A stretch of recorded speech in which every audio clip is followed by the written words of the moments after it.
Hi, I'm JJ Conway, and I help hardworking women and a few good men build financial confidence and take ownership of their financial future. I'm cheering you on with education on financial literacy, smart investments, and passive income streams. Welcome to Ladies of Wealth. I'm excited for our lesson tonight. We're going to be talking about the neurofog brain, and then I'm going to roll into one of the top lessons from our time-tested success series. And the reason I'm dovetailing those together is because they really, because when we get into a neurofog, from whatever reason it is, and my reasons will be different from your reasons, but for whatever reasons it is, when our brains get locked up and we can't move forward the way we want to, then it really hinders us from implementing this one-time tested success strategy above many others that we could just nug our way through. But this one requires our brain to be focused and on point. And so we're going to talk about that today. Now, it is May. We're rounding out Mental Health Month. And let me tell you, before you go away, I want you to know that our next Thursday, that's the 5th Thursday for May, we have a very special broadcast for you. I'm in the process of editing right now my interview with H.G. Tudor, the Ultra himself, about narcissism and psychopathy. And you do not want to miss next Thursday's class. Even if you've got to come in and jump in after the fact, even if you've got to catch it on the Ladies of Wealth podcast, go ahead and pull out your phone and subscribe to Ladies of Wealth now, so you will get it as soon as that episode is released. And it'll be broadcast Thursday night, next Thursday night. This will break free so many people who find themselves ensnared by narcissists. We are going to be talking about why high-earning women find themselves ensnared by narcissists. Why high-earning women, why high-powered women find themselves ensnared by narcissists. It's so powerful. It is such a powerful interview, y'all. And he left me an opening to interview him again. So I think we're gonna have to talk with him again. But you got to hear this interview next week. I mean, you got to hear today too. I want you to hear today too. Thank you for joining us today. You want to say something, everybody? If I am not asleep by the end of the class, I will come back on screen. So if you get through the whole lesson and I'm not asleep, you get to see me again. Oh, okay. That's always Bye-bye. A treat. That's always a treat. All right. Okay. So what we talked about a little bit earlier today, we were talking about the neural brain, and I wanted to expand on that today because I call it my neural brain. That's really kind of a misnomer because the whole brain is neurology, right? But for me, what I call neural brain is when my brain is not acting the way it's supposed to act. And I had a really, really bad car accident 8 years ago. Y'all, actually 8 years ago last week. It's been 8 years, y'all. 2017, 18, 19, 20, 21, 22, 23, 24, 25. Woo, y'all, that first neurologist said I had 5 to 10 years of a good brain left and then I was going to be vegetable. And so you know what? The Lord's showing that he was wrong. All right. Anyway, I'm all excited about that. Okay. So what I was talking about earlier today and what I want to share with you all today, this evening, is I was talking about how sometimes our brains get real tripped up and sometimes we can go into what I call neural brain. It's really brain. Some people call it brain fog. I call it neural brain because it reminds me what the first neurologist was saying, because back then I really was getting kind of hopeless. Y'all, I was really just like, I was there, but I wasn't really present. And I would be driving down the street and my mind would just blank out. Like I wouldn't even know where I was going or what I was doing. Praise the Lord that I did not forget how to drive. I finished my fitness test, got like a 98 out of 100 on my Air Force fitness test, and then my mind blanked out as I was walking in the gym. Like it was just the craziest experience of my life. One of the most scariest experiences of my life, because we always think about life or death, but we don't ever think about our capacity being diminished. And for me, my brain was always the only thing I had going for me. And I know some of you are laughing at that, but some of us have physical strength going for us. Some of us have good looks going for us. Some of us have credible brains going for us. We have musical talent. We have this, we have that, we have the other. But I didn't have a whole lot of things except for my big old brain.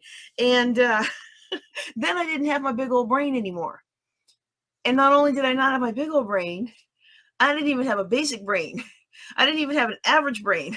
I had a fair to middling brain on a good day for 5 minutes, and the rest of the day it was okay. So for me, the healing that I have, in great part, I thank the Lord for sending me to good neurologist, giving me the mind to pay out of pocket, even though y'all know I'm very frugal, but our healthcare, sometimes you just got to pay it. I thank the Lord for providing me the means to do so, because I don't believe in going to debt for things that we don't need to go into debt for. But I thank the Lord that he opened those opportunities to work with Dr. Amen and Dr. Faber at the Amen Clinic in Atlanta. And they have one in Dallas now, so that's awesome. But back then they didn't have one in Dallas yet.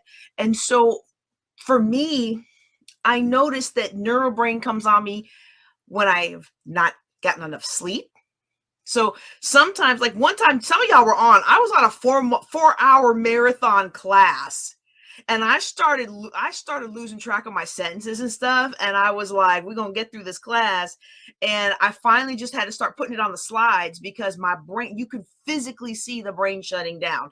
And I said, okay, we're not going to mess with this, but I'm going to give these people this class, because everybody was asking questions. That class was popping, y'all. I said, okay, we're going to do this. But then even then after a while, I was like, okay, we got to cut this off. This is a party. I like the party, but I like my brain.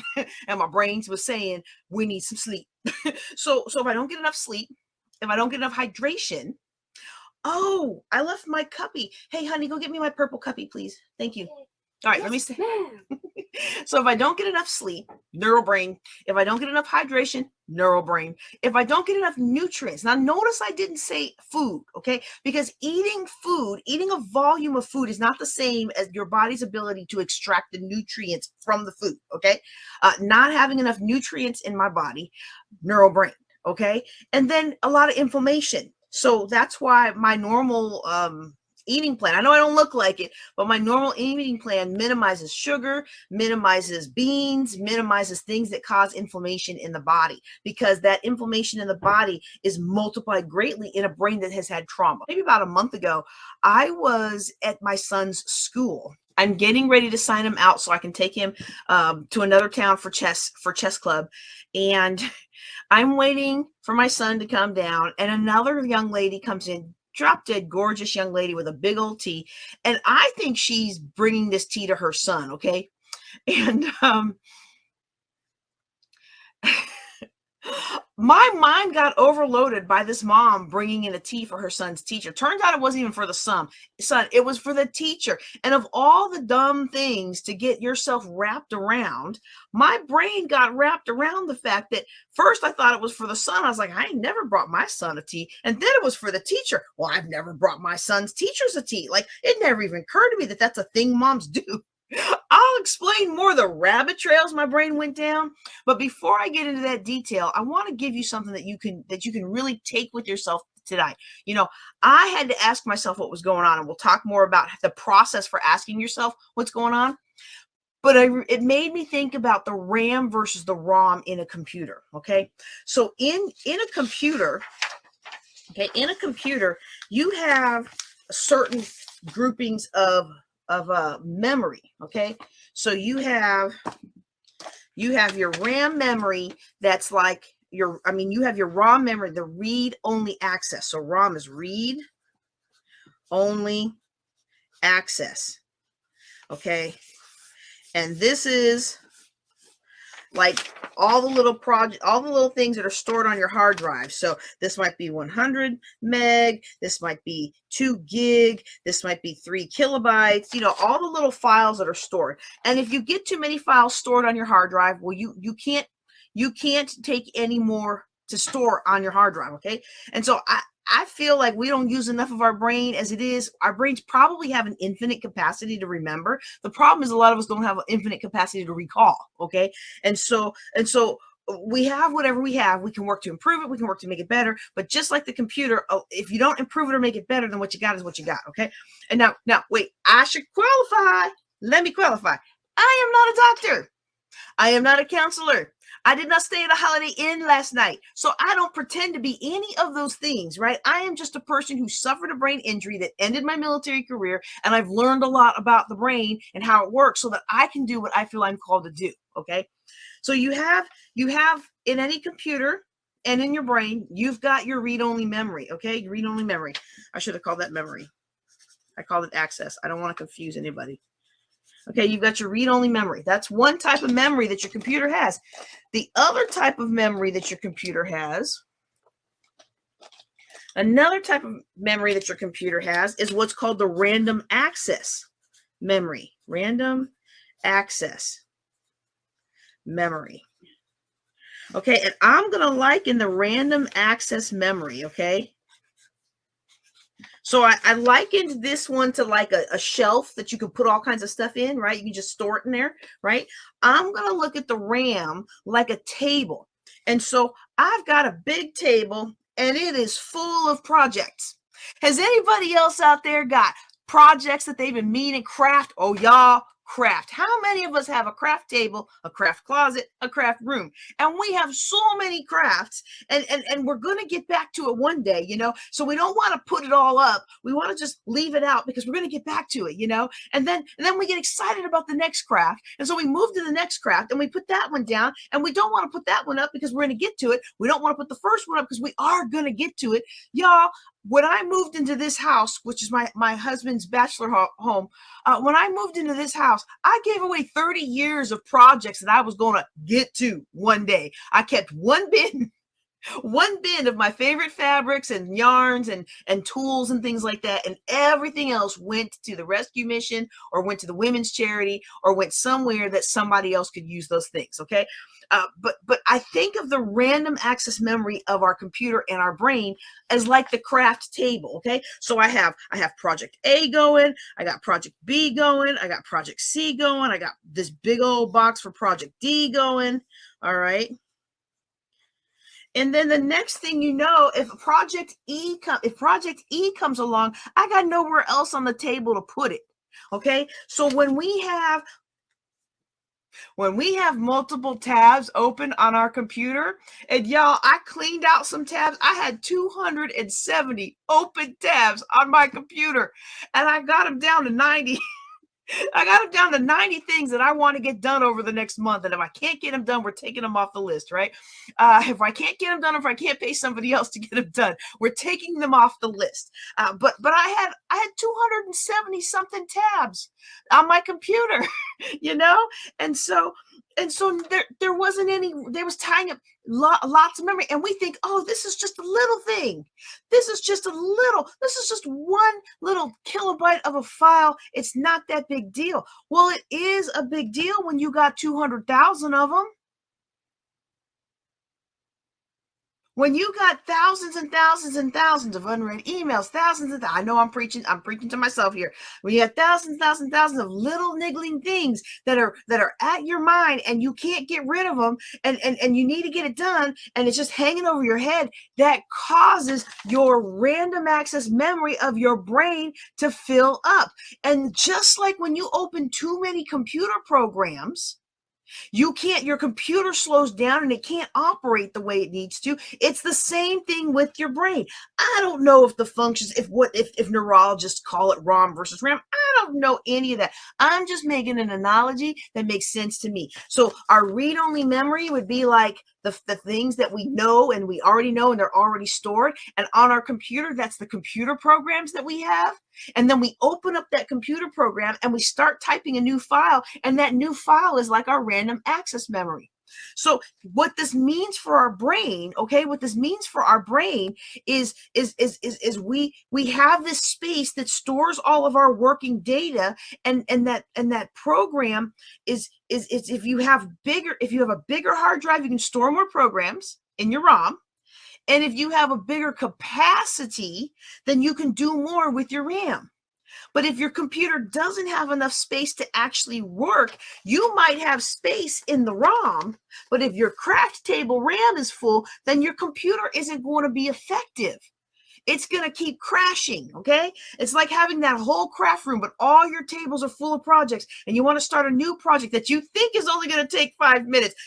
5 weeks later, it's still there. 5 years later, it's still there, but that's beside the point. You think it's just going to take 5 minutes, but you don't have any space on the table. RAM is like the craft tables of our brain, okay? So when I find myself struggling during a time when I shouldn't be struggling, I have to ask myself, what's going on here? Okay. So there are times when my brain is going to struggle. If I eat too much sugar, don't get enough sleep, don't get enough water, eat too many other inflammatory foods, brain is not going to work well enough. Okay. If I find myself in that way, yep, brain's not going to work. If I allow myself to become too overrun with emotion, my brain does not work the way I want it to work. Okay.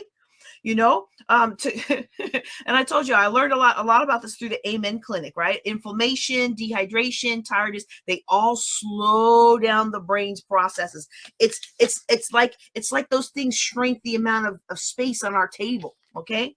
But this particular day, I'm in this office waiting for my son to get his food. Waiting for my son to get there so I can take him to this chest thing. I wasn't too tired. I had plenty of hydration, and I hadn't eaten anything I shouldn't have been eating because I was fasting. All right. And so I know some of you are going to feel like this doesn't apply to you, but I hope that you're going to see why I'm saying all this in a minute. So just bear with me. Okay. I go pick up my son for this appointment. My conversations that day, they were not hitting, y'all. Like everything I was saying was either wrong or offensive, and I couldn't figure out why. And I sat in my car analyzing the situation later. I was like, I realized that what had gobbled up too much of my brain's RAM was when that parent came in and brought a tea for her son's teacher. I know, this sounds like such a lame thing to be derailed by, right? But just hang with me here. Hang with me. Look, because if I may, if you're here on my channel, I think I'm allowed to say what I'm about to say. And if I'm not, please just pray for me. Okay. Some of the things that derail you probably sound silly to other people too. And one of the reasons that I can be patient and tolerant with my clients is because I know what it's like to be derailed by something that nobody else thinks is important. So just hang with me here as I give you this example. Okay. So this young lady brought in a tea for her son's teacher. At first, I thought it was for her son. And I was like, wow, what a cool mom. She's gorgeous and she's fit. I mean, she looked good, y'all. She's bringing her kid tea. And no, y'all heard my other thing about it's not the skinny girl's fault, right? I wasn't jealous of her. I was just happy for her. She's fit. She's gorgeous. She's got a nice demeanor about her, and she's bringing her kid some tea. How cute is that, right? I can't bring my kid tea to school. He got enough behavior problems as it is, right? So if he could get his behavior together, then maybe I could bring him some tea to school. But I was starting to question, like, I ain't never brought either one of my kids tea or any kind of treats to school unless it was their birthday, And then I hear that it's for the teacher. And then, y'all, I get even worse in my brain. I'm like, oh my goodness, I must be a horrible parent, because it's never occurred to me in the 15 years. No, it's probably longer than that now, because he started school. 15 years. Since my oldest started school, it never occurred to me to bring a random treat or a drink to his teacher. And I was like, and so in my mind, I'm waiting for my son. They're having a chit chat and I'm looking at the tea and I'm like, man, that tea looks good. And then I'm like, I wonder if they are friends. Like, why would she do that? Because I'm still learning this stay-at-home mom journey. I was just like, what? Why would she do that? Are they friends? Is this just what moms do? And I was a working mom the first time around. So like, I never got the memo that, hey, stay-at-home mom, do this, this, this, and this, right? Like, are my son's troubles at school in part because I, as a parent, don't do nice things like bring treats for the teachers? Like, I mean, he's going to be mad at me for saying this because I know he's not asleep yet. I tend to believe it's his own lack of friendliness and lack of self-control that gets him into trouble. But could I be helping the situation if I did more things like bring tea to the teacher? Like is this one of those, I found out because I was such a busy professional, I thought I was friends with people who just texted from time to time, but then I found out after I retired, well, they text each other all day long. I wasn't really a friend. I was just on the periphery. And I didn't know. I know to some of you, this sounds like a really crazy rabbit hole to have gone down, okay? But I'm very sensitive to the impact of my life on my children. I will never forget the way that the other kids teased me in junior high and high school about my mom's lifestyle. I'll never forget being the kid who never had scissors or didn't have paper or didn't have enough glue, And while I forgive my mom for not having the money to buy us everything that was on the school list, because that really wasn't her fault. She did the best that she could. And I forgive her for not realizing how her decisions, when she had that meltdown later in life, how those decisions impacted us. Forgiveness doesn't mean that you forget. In fact, I think it's actually important to remember how we felt in those times that we've had to forgive others for, so we don't perpetrate this on somebody else. See, if I remember what it felt like to be the kid who always had to borrow somebody else's scissors or somebody else's glue, then I would be more motivated to buy my son the scissors and glue that he needs, instead of saying, you know what, he doesn't need all that stuff. I'm going to go buy me a meal out or a new outfit. Okay. And so I think it's important not to hold things over people's head, not to hold on to negative energy, but to not forget where you came from. Okay. And you might have heard me talk about when I realized I had put one of our aspiring ministers between a rock and a hard place, just like one of my former pastors had done to me. Only I hadn't realized the situation. I was simply trying to give her more responsibility because I saw so much more in her than everyone was giving her credit for. But then when I saw how it played out, and it reminded me of what I went through as a young aspiring minister, I asked the Lord to help me have open eyes and never put her or anybody else in that situation again. And so I'm thinking this, and then somebody asked a question. I'm thinking about the tea. I'm thinking about my mom in it. And am I doing a good job? Am I doing what I'm supposed to do? Or is this just extra above? Or maybe they're just friends. And then somebody asks a question about how things are different here from other places I've lived. Very different, very different. I laugh, and I'm about to say there's so many good things. But the lady with the tea cuts me off and says, and she kind of looks at me like I'm being rude and like she's trying to fix the situation. And so now my brain is like, wait, am I being rude? I don't want to be rude. So they start talking about something else, and I'm looking for an opportunity to give a compliment because I don't want to be rude. I love our school district here. Okay, for all the faults that living in rural Texas have, the racism issues and some of the other weird things about living in rural Texas, our local school district in Stephenville is really, really good. And I'm not just saying that because they pay my husband pretty well. Okay, they really are a great school district here. And the people that work in that front office, they love our children. So I'm trying to make it better, right? So I'm trying to make it better. I'm like, I know what I can do to compliment. I mentioned how one of the things surprised me is the house system. And I really love the house system, but we only do it for 3rd and 4th grade here. And I was trying to explain that I had seen it in one of Philip's previous schools.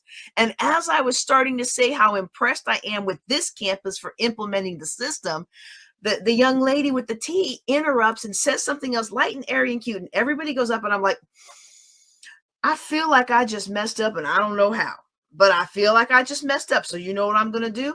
I'm going to sit back, because either I'm taking too long to make my good points, neurofog, or what I think is a good point is not coming out as a good point, neurofog. Either way, I'm doing something wrong, and I don't know why. So I just stop. I watch, I listen, I smile, I laugh, and then my son gets there. He's the light of my life, and he knows it. So I awed over whatever it was he showed me as we went on our way out the door. We go to the chess club appointment.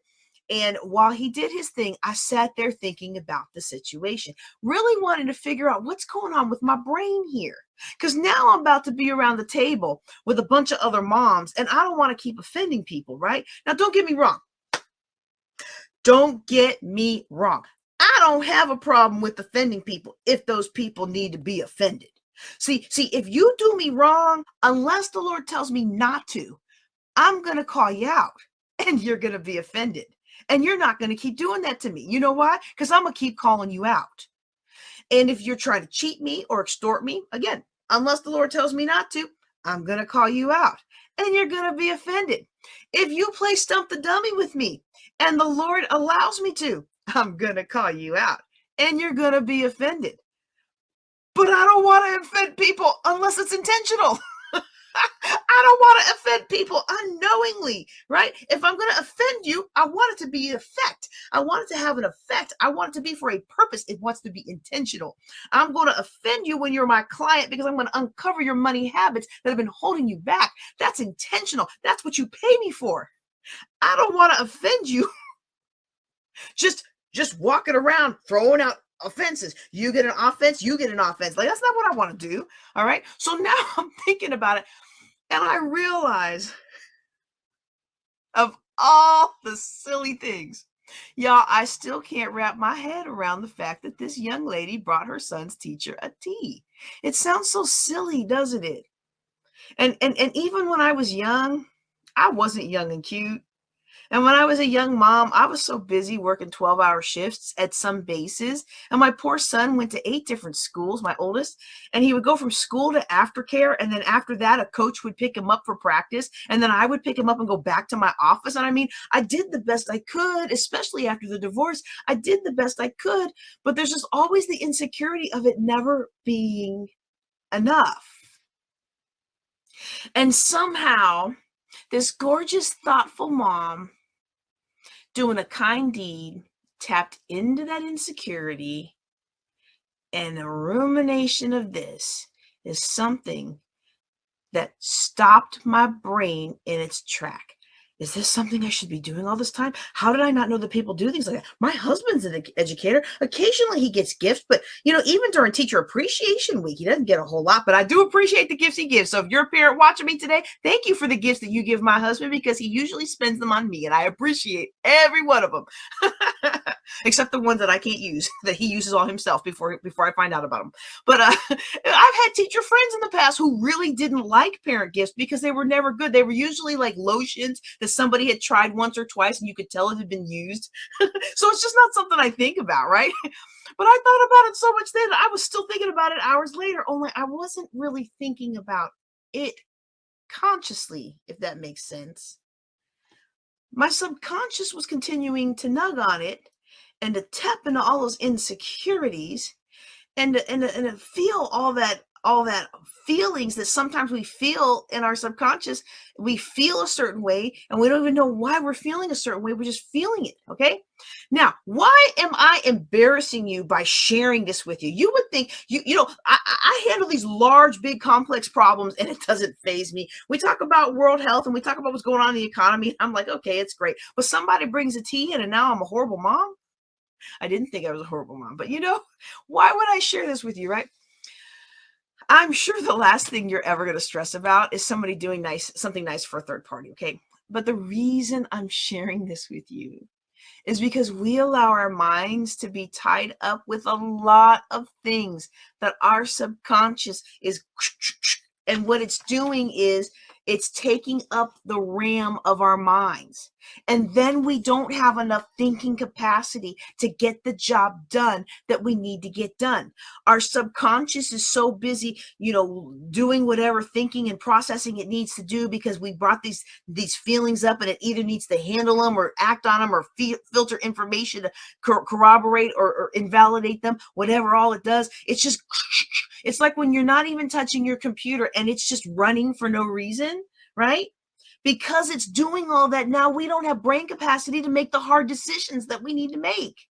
We don't have the brain capacity to be fully present with our family. We don't have the brain capacity to actually schedule that self-care time that we need, let alone actually do the self-care time that we need.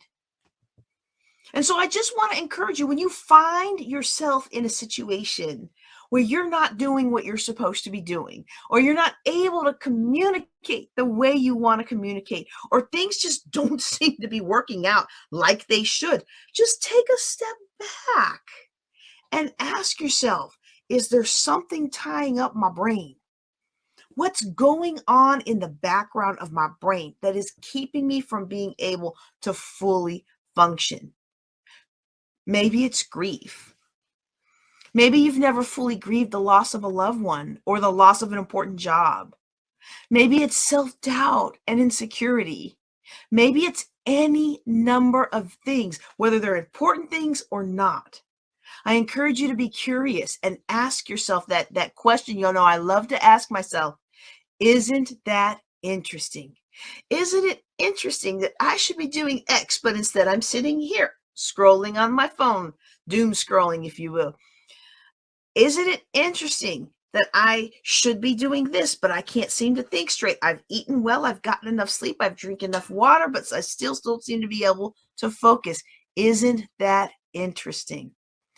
Challenge every aspect of your life that is not helping you achieve your goals.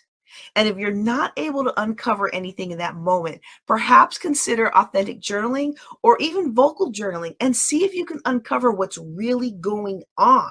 Because then you'll finally be able to deal with it, heal from it, grieve it, whatever processing you need to do to wrap that program up and make space on the shelves of your mind for the things that you really want to do.